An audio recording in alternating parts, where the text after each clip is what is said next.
Similar a esto, pero de un color más fuerte, se ve una bolsa de tusi, un polvo rosado cuyo nombre proviene de la sustancia 2CB.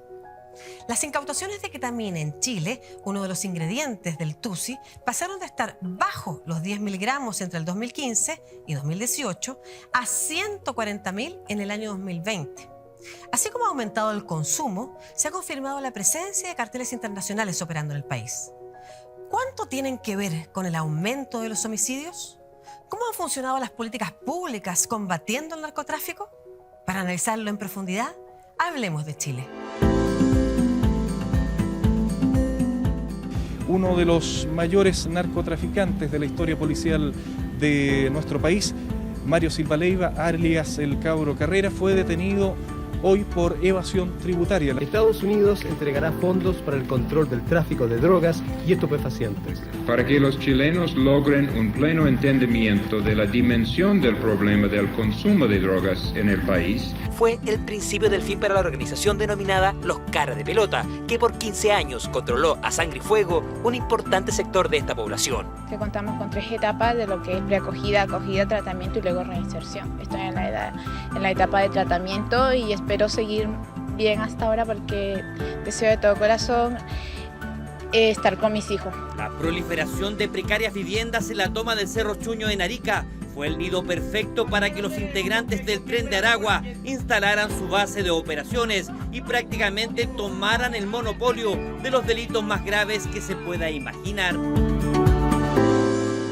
¿Cómo operan las bandas de narcotráfico que están presentes en el país? Si es un problema local solamente o es un problema a nivel internacional, latinoamericano, un tema que nos preocupa. Todos hemos visto imágenes complejas de crímenes, de poderío en armas de fuego y de otros temas que se vinculan, y lo vamos a conversar con los especialistas que tenemos en este capítulo de Hablemos de Chile, dedicado al narcotráfico, programa que hacemos en conjunto entre la Pontificia Universidad Católica de Chile y 3CC, y en el que hoy nos acompañan Manuel Guerra, profesor de Derecho de la Universidad San Sebastián y ex fiscal metropolitano. ¿Cómo está, Manuel? Muy buena, bien, muy bien. Qué bueno, qué bueno. Y con Pablo Carvacho, abogado. Ya ha estado aquí Pablo, de hecho, hablando sobre seguridad, que se vincula completamente con el tema del narcotráfico, académico de la Universidad Católica y director de investigación y desarrollo del Centro de Estudios, Justicia y Sociedad. Muchas gracias por estar aquí de nuevo. Gracias por la invitación. Súper importante el tema, y vamos a partir de inmediato con una de las preguntas que se establecían al inicio del programa. El vínculo, Manuel, entre el narcotráfico, las bandas que están instaladas en el país y los niveles, por ejemplo, de delitos violentos que se han empezado a ver. Yo creo que hay una estrecha relación y tiene distintos factores. Si uno se remonta hace más de 20 años, en Chile uno tenía una clara diferenciación entre lo que era la delincuencia común, habitual, la que se dedicaba al robo violento, al homicidio o a los delitos tradicionales, por decirlo de alguna forma, y aquella que se dedicaba al tráfico de drogas. Y eran dos mundos absolutamente distintos y no conectados entre sí. Más aún, la gente que se dedicaba a los delitos violentos rechazaba al traficante, y eso era parte de los códigos carcelarios, inclusive. Lo que ocurrió fue que al producirse el contacto al interior de los centros carcelarios se generó una contaminación criminógena. Y el costo de ejecutar un delito de robo con intimidación, con ejecutar un tráfico de droga en cuanto pena de cárcel, es el mismo. Y por lo tanto, muchos que se dedicaban al delito violento dijeron, en realidad es un buen negocio y es mucho más rentable dedicarse también al tráfico de droga. Y empezaron a meterse en este tipo de materia y llevaron también la violencia por posicionarse en los territorios, por abarcar mercado, porque esto efectivamente es como lo es en una empresa del rubro normal. Se compite, se trata de posicionar en el mercado, se trata de tomar control territorial, y eso se resuelve muchas veces con disputas de bandas rivales que terminan en homicidios, que terminan en delitos violentos, que además tienen el poder de compra de especies robadas de mercado delictual, especialmente objetos de lujo, y eso empieza a generar cada vez más violencia en los territorios, y sin duda que tiene un vínculo que es indisoluble entre sí. Sí, ahora hay un par de cosas que me surgen de lo que estás diciendo, Manuel. Uno es cómo llegan a involucrarse no uno, sino que muchas personas dentro de las cárceles, por ejemplo, vinculadas a este tipo de crímenes. Ahí estamos hablando entonces de las bandas que ingresan al país, ¿no es cierto? ¿O crecen naturalmente al interior de Chile? Mira, lo que pasa es que el narcotráfico, a diferencia de otros tipos de delitos, no requiere una especie de orgánica, una estructura, por su forma, por su operación, porque requiere de una producción, un transporte, una distribución a nivel medio y después local, requiere de una estructura y por lo tanto... Como una jerarquía, una orgánica. Una orgánica porque es un proceso complejo finalmente. Y ese proceso que viene desde la producción hasta que lo recibe el comprador final está intermediado necesariamente por grupos extranjeros en buena medida. No todo, pero una buena parte. ¿Por qué? Por condiciones naturales, Chile no es productor de muchas de las drogas que se consumen en Chile. Por lo tanto, siempre ha habido algún nivel de contacto con organizaciones extranjeras organizadas. Por lo tanto, el narcotráfico difícilmente, si uno es riguroso, va a ser un problema local. Siempre va a haber un punto de conexión. El problema es que cuando el consumo crece, que Chile es un mercado pequeño en comparación a Estados Unidos, por ejemplo, pero cuando sean otras condiciones, como ser un país de tránsito emergente, con fronteras porosas, además, con una costa grande, con una frontera con países que tienen bajo nivel de control, entonces Chile pasa a ser un país atractivo para que esas organizaciones se vengan a instalar. Y yo creo que lo que viene pasando hace un tiempo, y ahí Manuel creo que tiene mucha información al respecto, es algo que se viene dando y se está consolidando lamentablemente con todas las consecuencias que hemos visto. A ver, cuéntanos, Manuel, ahonda en ese punto.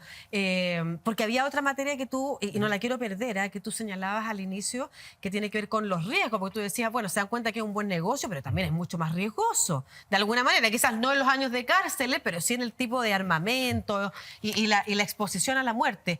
Pero lo que estaba diciendo Pablo respecto de lo que ha estado pasando en Chile que se está consolidando, ¿desde hace cuánto tiempo sucede? ¿Cuántas bandas más o menos sabemos que operan en Chile que son internacionales? ¿Y por qué ha crecido tanto el último tiempo también esto que estamos viendo? Yo creo que ahí uno tiene que diferenciar. Creo que, como dice Pablo, el fenómeno es transnacional necesariamente. Tenemos bandas que son de origen nacional y que se dedican a una parte de este negocio que es la importación y la distribución acá en el país, pero que tiene primero una fase previa que dice relación con lo que es el tener el contacto en el lugar de producción de la droga. Eso ocurre normalmente en otros países, pero que son de Sudamérica. Y eso se traduce en que, en definitiva, estemos hablando de este problema. Yo diría que desde mediados de los años 90 comenzamos a hablar seriamente de esto, pero que el Estado chileno, lo hablo en su conjunto, no quiero simbolizarlo en un sector, el Estado chileno lo minimizó. Siempre diciendo, mire, como nosotros no somos país productor, no nos pueden comparar con Colombia, no es asimilar en nuestra situación a México, no tiene que ver con lo que pasa en Brasil. Pero hoy día vemos que tenemos organizaciones que tienen un alto poder de fuego, que tienen además una logística, que es lo que señalaba Pablo en el fondo, una organización que les permite disponer de medios importantes y que tienen, yo diría que lo más preocupante de todo, que tienen ya, yo creo, el poder corruptor, que normalmente se da en los estados que tienden a perder la batalla contra el flagelo de lo que es el narcotráfico. Entonces, a mí me parece que si hablamos de números, es difícil establecer un número. Lo que sí podemos decir es que un porcentaje importante de la población carcelaria, que en Chile supera las 40.000 personas, la población carcelaria, es gente ligada al narcotráfico, pero que además tiene una característica este delito. Les permite seguir trabajando desde el interior de la cárcel. Este no es un delito que se corte porque una persona está en la cárcel.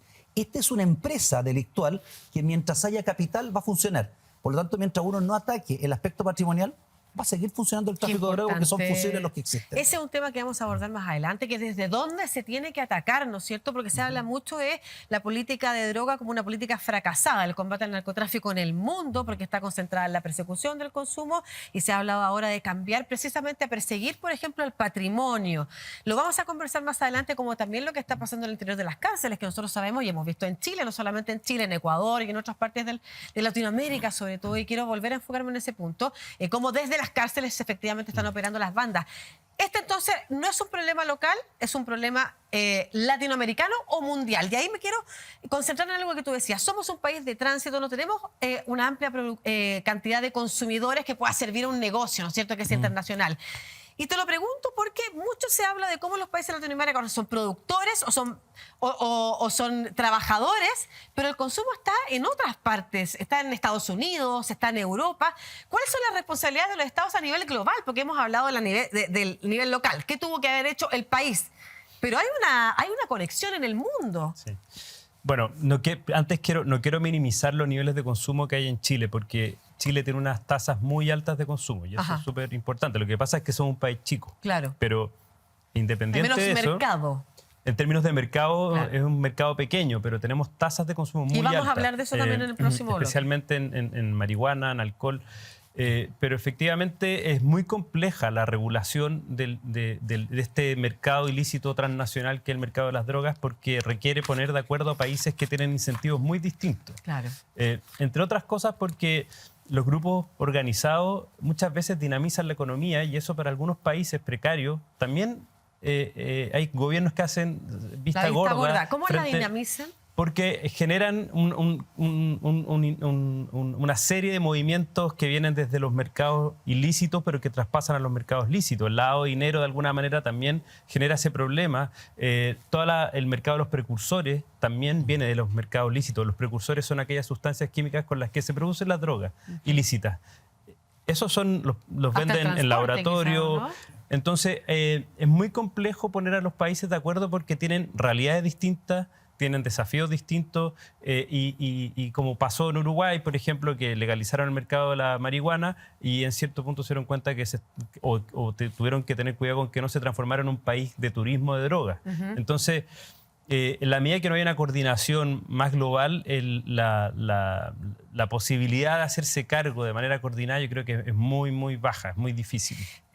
Lo decía Manuel, y me acordé del programa en el que estuviste acá, que estaba Alejandra Lune, que también, y que contaba cómo los trabajos de investigación han estado determinando que la pandemia también impactó fuertemente en el aumento de la presencia de los grupos de narcotráfico y en el aumento violento, además, ¿no es cierto? No disimulado, antes estaba como disimulado, escondido, no era que no existiera, pero ahora es violento y visible. Y hemos visto además incluso cómo empiezan a exhibir a través de las redes sociales su poderío, a enfrentarse también, a mostrarle a las bandas rivales qué es lo que tienen o incluso a ofrecerse como trabajadores. Eso también es tema de cómo la virtualización de la oferta laboral del narcotráfico también incide. Y lo menciono, Manuel, porque tú mencionabas Espera un segundo. Mencionabas, Manuel, el tema de que funcionaba como una empresa normal y que entonces, como en la pandemia las empresas normales tuvieron problemas, yo me imagino que eso, que era lo que decía Alejandra acá en ese programa, también incidió fuertemente entonces que ahora lo veamos de manera más violenta. Sí, yo creo que sin duda que influyó. La pandemia trajo como varias consecuencias. Dentro de esa, restringió lo que eran los ingresos y salidas a través de los distintos países. Hubo un control más férreo de lo que era la entrada y salida de personas y la entrada y salida de mercancías. Recordemos que muchos puertos estuvieron paralizados en el mundo. Y eso es una vía, por ejemplo, en la que se ocupa Chile como país de tránsito, la vía marítima, para lo que es la exportación de droga utilizando puertos chilenos, que no es droga chilena. Viene desde afuera, pero se exporta a través de puertos, especialmente en el norte. Trajo un problema para las organizaciones. Ante esa reducción de ingresos, se comienza una mayor disputa por el mercado que comienza a ser más escaso también. Y esa mayor disputa por el mercado, que como dice Pablo, es pequeño en cantidad, pero es importante en prevalencia de consumo, es un porcentaje alto de personas que consumen droga en el país, generó por una parte que este bien fuera más escaso. ¿Y eso qué genera cuando el bien es escaso? Que sube el precio. Y al subir el precio se gana más pero con menos cantidad y hay menos posibilidad de demanda. ¿Eso que originó? Bandas rivales enfrentándose por el control de los territorios. Yo diría que el fenómeno de la región metropolitana y de algunas otras ciudades del país está reflejado porque esta demostración virtual de poderío militar es un mensaje hacia los potenciales rivales en el sentido de que, mira, tengan cuidado que nosotros tenemos con qué hacernos fuertes en nuestro territorio y lo vamos a defender y vamos a tratar de capturar otros mercados. Es una estrategia agresiva, como se ve también muchas veces en el mundo empresarial común. La diferencia es que acá esto no se resuelve con ofertas o demandas, o mejor dicho, con juicios o con colusiones o otro tipo de cosas. No, aquí derechamente esto se resuelve a punta de balazo, perdón la expresión, pero es así. Y eso es súper complejo. Claro, vamos a hablar de un escenario que preocupa. O sea, el relato que ustedes están haciendo acá es preocupante, lo que hemos visto por las redes sociales es preocupante, pero en el próximo bloque queremos empezar a ahondar ahora sobre qué es lo que se puede hacer y qué políticas, si las comparamos a nivel mundial, pueden funcionar para ir disolviendo distintos problemas que están en este escenario puesto sobre la mesa, desde el consumo, los consumos problemáticos, hasta, por supuesto, los crímenes violentos. Pero antes, otro de los problemas o de las miradas que hay que considerar a la hora de pensar en qué hacer es la que nos va a entregar Catalina Dropperman, que ella es académica de Sociología UCI, doctora en Criminología. Vamos a hablar de las cárceles a propósito de lo que ustedes estaban comentando. La existencia de bandas de crimen organizado dentro de las cárceles es un fenómeno que ha tenido cierta mayor visualización en los últimos tiempos, pero que obviamente siempre ha estado presente, tal vez en menor magnitud. Y en América Latina, gran parte de las mayores bandas de crimen organizado han surgido en las cárceles. Entonces, esta idea de que las cárceles y el medio libre están absolutamente divididos por los muros de la cárcel es algo que hoy en día ya no existe, ya no tiene sentido. Entender esa continuidad o esa permeabilidad de los muros de las cárceles es tremendamente importante para combatir el crimen organizado. Lo más importante tiene que ver con quién tiene el control de las cárceles. En Chile tenemos un control de gendarmería, es decir, existe un control del Estado sobre las cárceles, ¿ya? Pero eso no quita que existan bandas de grupos organizados que controlan ciertos segmentos, ciertas áreas, ciertos procesos, ciertos negocios dentro de las cárceles, ¿ya? Y eso es lo que hay que hacer, que evitar la expansión. Y para eso un elemento clave tiene que ver con mantener o desarrollar la legitimidad que tiene Gendarmería desde el punto de vista de los internos en términos del manejo de las cárceles.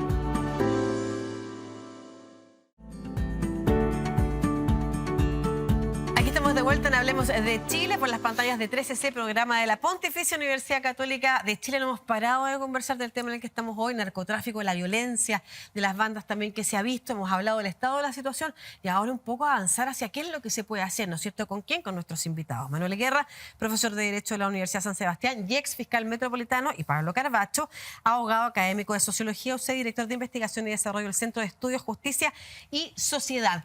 ¿Qué es lo que se puede hacer? Y Catalina Droppelman nos dejó, la investigadora, ¿no es cierto?, en el bloque anterior, un tema que tiene que ver con no pensar que esto se soluciona mandando a la gente a las cárceles, porque como tú decías, Manuel, es un problema que trasciende los muros de la cárcel. Hablemos de la institucionalidad, Manuel.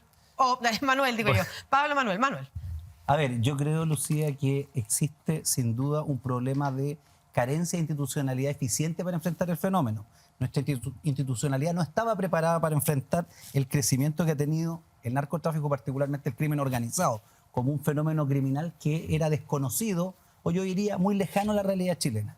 Hoy día que ya está instalado, nos tenemos que hacer cargo de un problema mayor, y yo creo que ahí falta fortalecimiento institucional, y yo diría en dos áreas. Si uno lo piensa en el rol que juega la cárcel, o el rol de cumplimiento de pena o de ejecución de pena, sin duda que tenemos una institucionalidad precaria. Hemos sido en general partidarios de aumentar penas. Hay un deporte nacional en general, que se da mucho en el mundo de la política, de que por cada nuevo delito o ante un fenómeno que emerge, se establecen delitos con altas penas que luego o no se cumplen o se tienen que cumplir efectivamente en la cárcel, generando, yo diría, un nivel de hacinamiento muy grande y de imposibilidad de rehabilitación.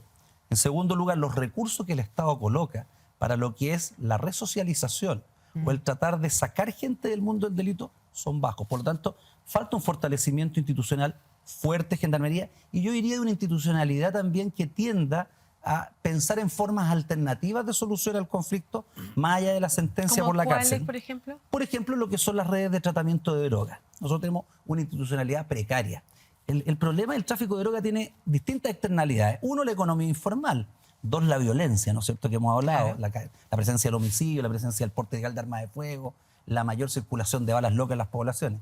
Pero principalmente en lo que es el consumo, que es lo que afecta más masivamente, es un problema de salud pública.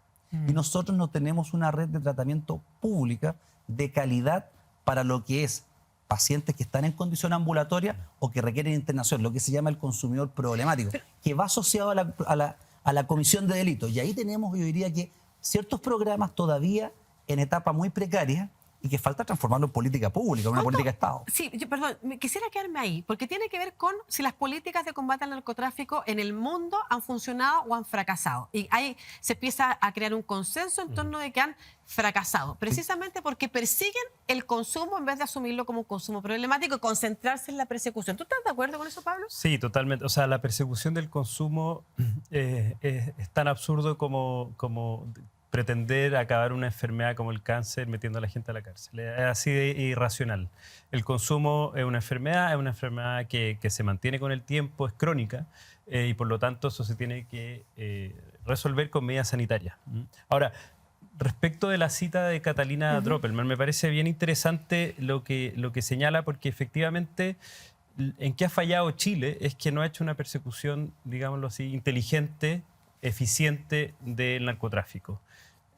Como se menciona en la cita, las cárceles que típicamente se pensaron como lugares de encierro donde uno sacaba de circulación a gente, eso ya no ocurre. Por lo tanto, cuando uno mete a la cárcel a un integrante de una banda criminal, está generando dos efectos.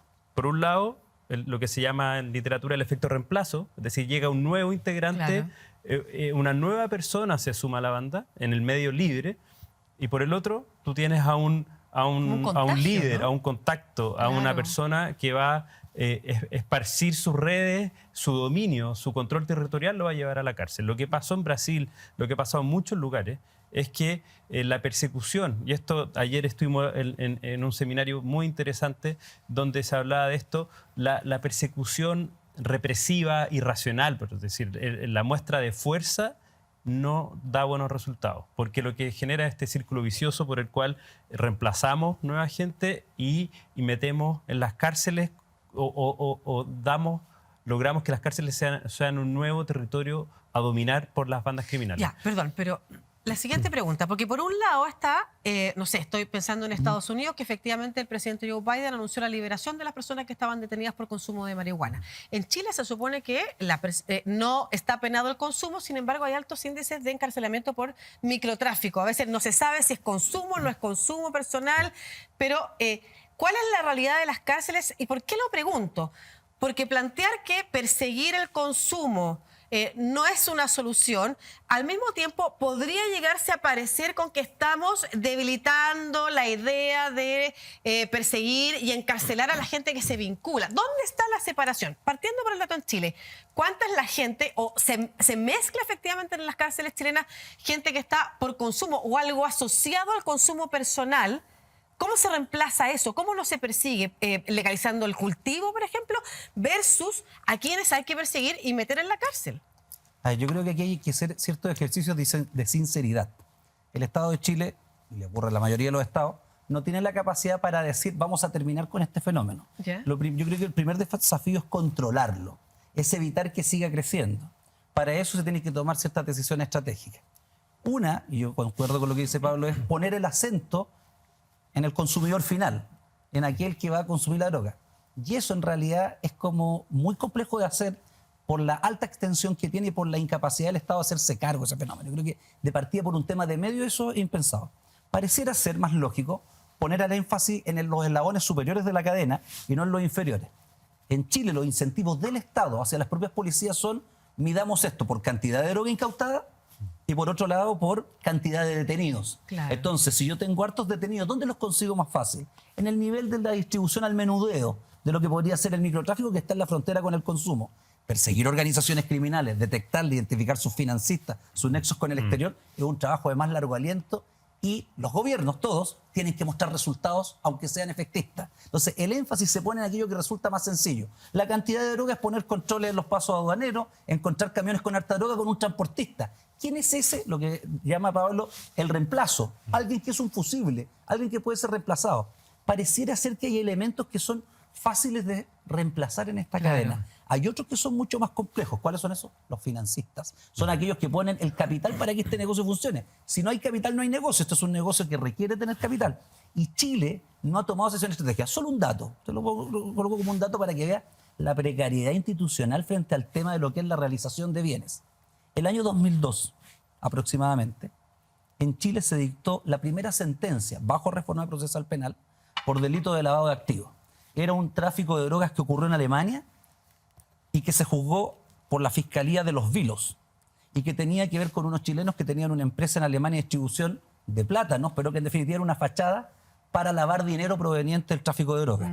Esa plata que ellos obtenían la traían a Chile y adquirieron vivienda en los Vilos, adquirieron departamentos en la Dehesa. Esos departamentos han pasado 20 años y todavía el Estado no los enajena pese a que están en comiso. Perfecto. Porque no hay una institucionalidad para hacerse cargo de lo patrimonial. Entonces, claro, andamos persiguiendo hormigas, estamos dejando pasar elefantes. Yo creo que eso uno podría graficar lo que ocurre con el fenómeno. El acento está mal puesto. Entonces, mientras eso ocurra, los liderazgos de la cárcel en lo patrimonial se siguen imponiendo. Bueno, ahí se abre un tema, Pablo, te voy a invitar a hablar en el próximo bloque porque nos tenemos que ir a la pausa ahora sobre lo que quieras agregar de esto, pero además sobre otra mirada, porque tú además haces clases en sociología UC, me imagino que hay una mirada también desde las políticas sociales, precisamente para abordar lo que llamaban los fusibles, Manuel, que son los soldados, ¿no es cierto? Esas personas que se reemplazan y a lo mismo porque están disponibles.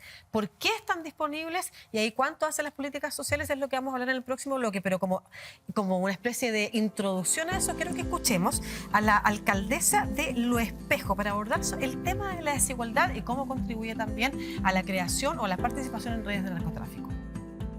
La situación de seguridad en la comuna es una situación compleja. Tenemos alrededor de 20 carabineros por 100.000 habitantes. Nuestra comuna tiene casi 100.000 habitantes, así que se podría decir que tenemos 20 carabineros al servicio de la comunidad en toda la comuna, lo que evidentemente es muy poquitito.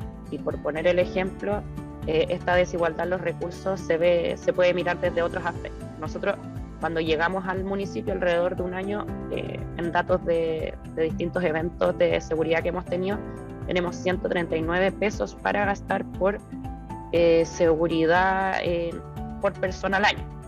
Y si uno compara con el resto de las comunas equivalentes a la Fiscalía Metropolitana Sur, donde no hay ninguna comuna que uno pudiera decir que es una comuna acomodada, ese promedio bordea los 2.200 pesos. Comunas como Lo Espejo ni siquiera hemos logrado, al Consejo Municipal ha aprobado la Dirección de Seguridad Pública y Humana, versus otras comunas que tienen edificios enteros.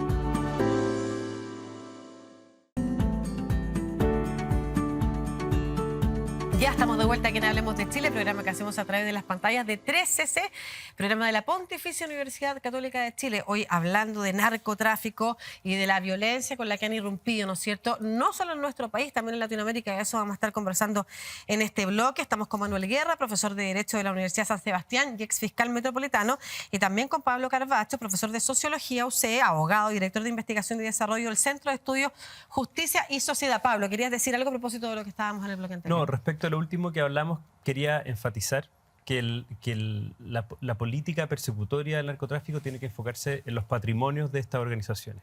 Como hablábamos antes, tú puedes poner al líder de una banda en la cárcel y va a seguir operando en la cárcel. Las cárceles ya no son formas para sacar de circulación a los líderes ni a ninguna persona de la banda.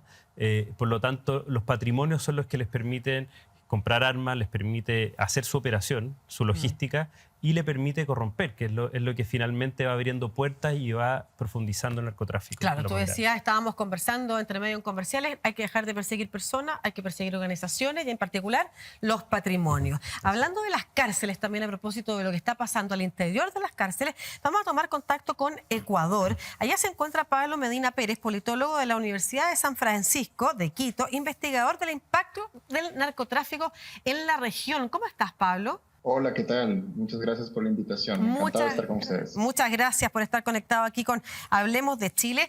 Para quien se ha perdido las noticias el último tiempo, las cárceles de Ecuador, de Quito, de Guayaquil, de distintas partes de ese país, han hecho noticia por los motines que se han organizado precisamente por las bandas de narcotráfico al interior, provocando la muerte de policías y de presos, ¿no es cierto? Y además han bombardeado algunas ciudades, lo que tiene hoy en Ecuador a 3 provincias con estado de excepción. ¿Cómo es que se llegó a esa situación en Ecuador, teniendo hasta hace pocos años una de las ciudades o los mejores rankings en seguridad? Y te lo pregunto además porque es una preocupación del resto de los países de Latinoamérica no llegar a ese punto. Claro que sí. Yo creo que para responder esa pregunta hay que enfocarse en 2 elementos, unos de coyuntura y otros de omisión de política pública. En términos de coyuntura tenemos, después de la pandemia, después del COVID, hay un crecimiento, una recuperación muy rápida de la industria del narcotráfico. Yo siempre pienso que hay que pensarla como una industria porque nos da un poco de luces de cómo funciona. Hay este crecimiento importante y ahí el Ecuador ocupa un lugar geoestratégico muy interesante. Es decir, el Ecuador es un hub logístico del narcotráfico. Primero porque pensemos que al lado nuestro está Colombia, que produce el 90% de la cocaína del mundo, y a través del Ecuador se calcula, algunos autores hablan del 20 y algunos hasta el 40% de esa cocaína pasa por el Ecuador. El Ecuador es un país de tránsito, pero también de almacenamiento y de redireccionamiento. ¿Por qué? El Ecuador es el segundo puerto principal de cocaína en la ruta del Pacífico, solo después de Colombia. Es el tercer puerto hacia África, después de Brasil. Es el 4.º puerto hacia Asia, después de Brasil, Perú y Panamá. Entonces es un centro importantísimo logístico. Además de eso, como estamos dolarizados, implica que es un centro financiero importante porque el lavado es mucho más fácil porque los controles, al no tener moneda propia, son bastante más complicados. Entonces es una mezcla, yo siempre digo, es una mezcla entre el Rotterdam y el Wall Street de la cocaína. Entonces, esa es una situación geoestratégica importante y coyuntural. Además de eso, podemos sumar algunos elementos. En el 2016, la firma de las FARC con el gobierno colombiano y la desmovilización de las FARC dejó a muchos grupos, disidencias de las FARC, que no se desmovilizaron y que viven del narcotráfico, peleando por territorios. De alguna forma, las FARC generaban un control en la frontera. Ahora hay muchas bandas que pelean por esos territorios. Con el crecimiento de la actividad, finalmente, ¿qué es lo que estamos viendo? Intensísima actividad de exportación de narcotráfico, de cocaína, y es más o menos lo mismo que pasa en un gran centro financiero, en un gran centro logístico. Cuando pasa esto, normalmente la segunda profesión más presente en Wall Street, por ejemplo, son los abogados. ¿Por qué? Porque hay que resolver desacuerdos. A veces no llega el cargamento, etc. Eso en una industria legal pasa a través de las cortes, a través de los abogados. En una industria como en el narcotráfico pasa a través del ajuste de cuentas. Eso es un elemento coyuntural que le tiene al Ecuador como le tiene. Además de eso, hay omisiones de política pública. ¿Cómo cuáles? Omisiones en términos sociales, y ahí en términos sociales hay que pensar siempre en el tema de rehabilitación social. El Ecuador no ha tenido una política de rehabilitación social clara. Todavía no decidimos si la cárcel es castigo o rehabilitación. En el imaginario colectivo, yo me atrevería a decir que la lógica es de castigo, no de reinserción, no de trabajo para que tengan oportunidades una vez que salgan de la cárcel. Eso no está en las prioridades del gobierno, aunque oficialmente lo está. Incluso en nuestra Constitución son un grupo de atención prioritaria en los privados de libertad, pero en la práctica no ocurre. Y otras de las cosas sociales son el tema de desempleo, que estamos en récord de desempleo después del COVID, y también del futuro de jóvenes, que son principalmente a quienes recluta el narcotráfico para el trabajo del día a día. Mira, a propósito de eso, y aquí asienten además precisamente con lo que está pasando en nuestros propios países, por mucho que haya características del Ecuador y Chile que no se compartan, hay otras que sí. El tema también del imaginario de las cárceles, ¿no es cierto? Lo poco popular que es establecer, dejemos que las cárceles no sean un castigo, sino que sean un espacio de rehabilitación. Sobre eso, vamos a invitarte a escuchar a Geraldine Gutiérrez, que es presidenta del Centro de Alumnos de la Escuela de Reingreso Alberto Hurtado de Renca, que es una institución del Hogar de Cristo que trabaja con escolares desertores. Geraldine está trabajando en aumentar las redes de apoyo con sus compañeros y nos cuenta de la importancia de este método precisamente para combatir las amenazas del narcotráfico, a propósito también de lo que veníamos hablando en el bloque anterior, de la cantidad de soldados que hay para reponer, y por eso hay que dejar de perseguir personas. Escuchemos. Muchos tienen problemas así con su mente o sufren de, no sé, crisis de pánico, crisis existenciales y cosas así, y se refugian en la droga, pues, y de eso lo lleva a lo otro igual, pues.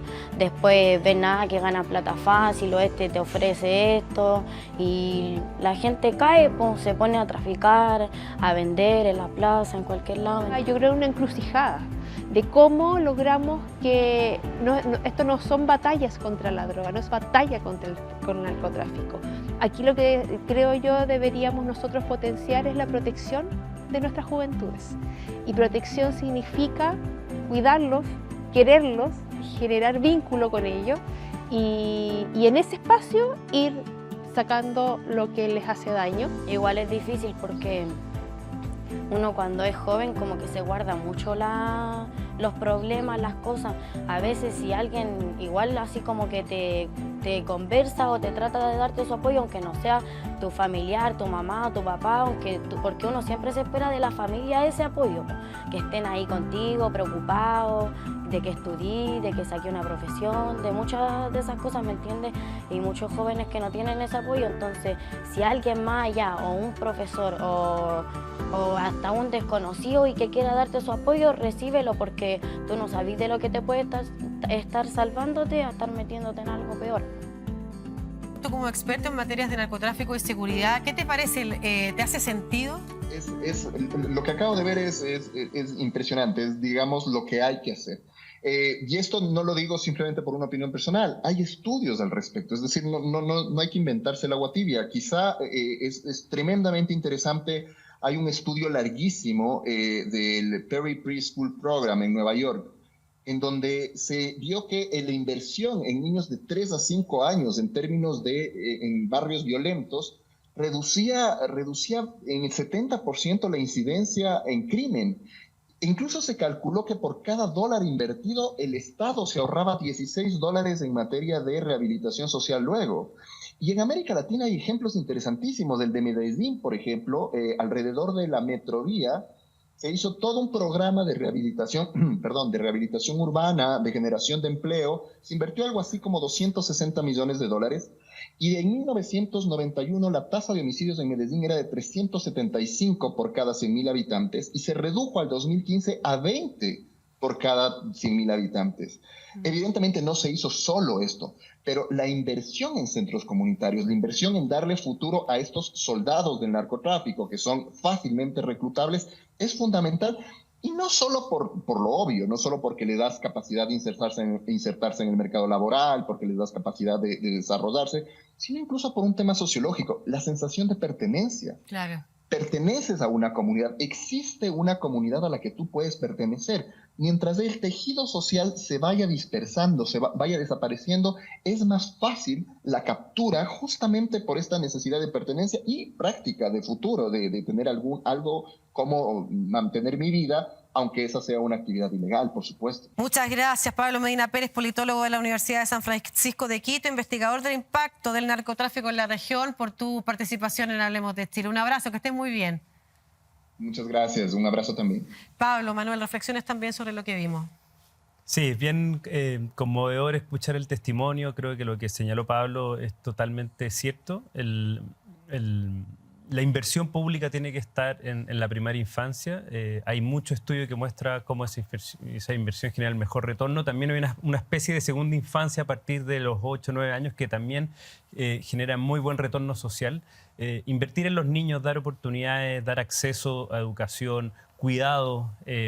Hay políticas que se preocupan de las madres, asesoran, acompañan a las madres los primeros meses de vida y todo eso, hay mucha evidencia que muestra cómo eso trae buenos resultados. Cuando no se hace nada de eso es muy difícil en una persona que tiene un historial de desventaja lograr sacarlo. Yo creo que en Chile estamos presenciando que tenemos muchos niños que son reclutas, que son fusibles, que son fácilmente reemplazables, porque básicamente están en contextos donde sus únicas oportunidades son ilegales, no están expuestos a oportunidades prosociales legítimas. Y yo creo que ahí es donde el Estado de Chile ha fallado y por lo tanto el rol de las políticas sociales es crucial. Que el Estado de Chile haya fallado es todo un tema, tanto en materias de seguridad como en materias de política pública. Conversando en alguna otra oportunidad con Pablo también decía, donde no hay poder del Estado, que no solamente es arma, que no solamente es seguridad, entonces entra el narcotráfico. Para esas reflexiones finales vamos a dejar el próximo bloque. Manuel, queda pendiente también tu reflexión respecto a lo que vimos. No se mueva de las pantallas de 13C.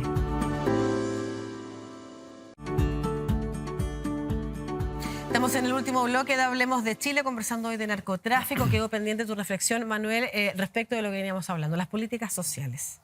Yo creo que efectivamente nosotros estamos al debe como país en las políticas sociales para tratar de evitar que los menores ingresen al mundo del delito, particularmente del narcotráfico. Eso, ¿cómo se hace? Yo creo que hay distintas fórmulas.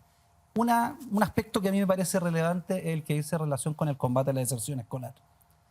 Si uno ve la información de Gendarmería, en Chile tenemos 41.000 personas recluidas o privadas de libertad por distintos delitos.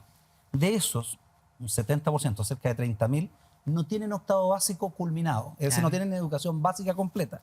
Es deber del Estado inclusive que se cumpla hasta cuarto medio, pero ni siquiera hay octavo básico. Entonces, pareciera ser que cuando la gente termina su ciclo escolar completo, disminuye uno de los factores de riesgo esenciales. Si a uno eso le suma la presencia social del Estado, un solo ejemplo. Nosotros tuvimos un programa en la Fiscalía que llamábamos persecución focalizada del tráfico poblacional. Y uno iba allanaba 30 viviendas, detenía a 30 personas. Quedaban 30 dueñas de casa sin sustento y la pregunta es a qué se dedican, probablemente a vender o a guardar droga. Y ahí el Estado no estaba el día después. No estaba el Estado en toda su magnitud con sus instituciones municipales, sociales, para prestar ayuda social. Y ojo, después esa mujer queda detenida y esos niños quedan abandonados. Exactamente. Exacto. Y tú comentabas, Pablo, además que invertir socialmente disminuye todos los indicadores. Lo que pasa es que cuando uno mira la población carcelaria y mira los indicadores sociales, no solo en términos de educación, sino en términos de consumo problemático, indicadores de salud física, mental, están todos por debajo de la media, pero por lejos.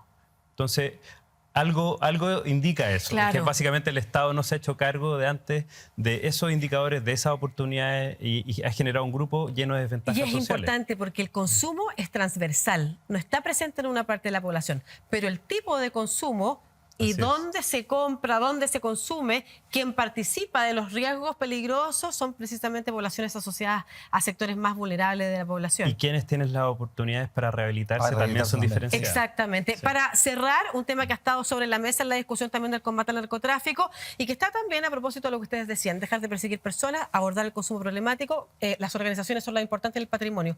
Legalizar las drogas, ¿serviría también revertir esa política? Yo me acuerdo que OEA lo decía, Insulza lo decía cuando estaba en la OEA. Sí, siempre lo dicen cuando dejan de tener el cargo. Pero efectivamente yo creo que es la hora de pensar en regularizar. A mí me gusta hablar de regularizar. Legalizar da la sensación de libertad total. Yo creo que es importante que el Estado tome control del problema. Eso implica tomar control de la producción y de la distribución para que, dado que el consumo es algo inevitable, siempre va a ocurrir y no lo vamos a eliminar de raíz. Creo que el Estado debiese tener ese control y controlar no solo la calidad, sino a quienes les llega la droga. Perfecto. ¿Estás de acuerdo, Manuel? Estoy muy de acuerdo. Creo que, de hecho, pretender erradicar el fenómeno y que no haya consumo es poco realista. Yo creo que lo relevante aquí es tratar de reducir el daño que este problema genera. Y una forma de reducir el daño es regulando desde el Estado el acceso a la droga. Y lo otro es regulando también la producción del daño. Mientras se pueda regular lo que es la calidad, también el problema de salud pública puede estar más controlado y también más manejado desde el Estado. Si eso no ocurre, en definitiva, se reproducen las desigualdades que vienen desde el origen. Claro, claro. Es como el Ese es tabaco, problema que ¿no? generan. Como el tabaco es un buen modelo regulatorio, pero en el tabaco, ojo, no está permitido producir en la casa. Yo soy anti el autocultivo, porque justamente lo que uno pierde ahí es el control. Uno no sabe quién termina consumiendo pero eso, es importante, si se vende o no. por etcétera. ejemplo, darnos la oportunidad de tener este debate, que como tú conversabas, Manuel, o lo decía Pablo, lo decías tú también, el otro Pablo presente en esta conversación, se esconde detrás de los discursos caricaturescos, que son estigmatizantes o que son más populares, pero que definitivamente no abordan el problema y por el contrario, el problema lo tenemos más presente que nunca, con más violencia que nunca, más preocupante que nunca. Muchas gracias a los dos por estar aquí en Hablemos de Chile y como siempre, muchas gracias a ustedes, a todos quienes nos acompañaron por las pantallas de 13C. Nos vemos en un próximo capítulo. Chao.